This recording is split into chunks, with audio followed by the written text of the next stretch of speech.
আসসালামু আলাইকুম। এটা হলো আমার ক্ষুদ্র কৃষি প্রচেষ্টা থেকে আমি একটা আনাজি কলা গাছ ছাড়া পাইলাম।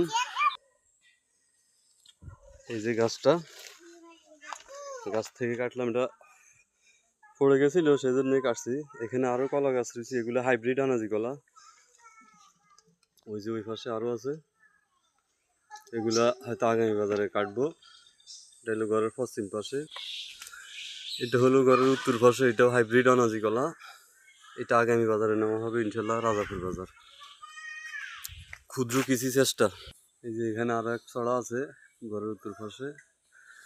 এখানে কলা বাগানের সাথে সাথে কচু বাগানও করে রাখছি। এটাকে দুধ কচু বলা হয় আর কি, দুধ কচু। তো ভিডিওটা এ পর্যন্তই। এখানে মিন্না গাছ, কুমড়ো গাছ, পুঁই শাক সব কিছু লাগিয়ে রাখছি ওয়ালের উপরে। তো ভিডিওটা আজ এ পর্যন্তই, ভালো থাকবেন। এটা হলো আমার ক্ষুদ্র কৃষি চেষ্টা।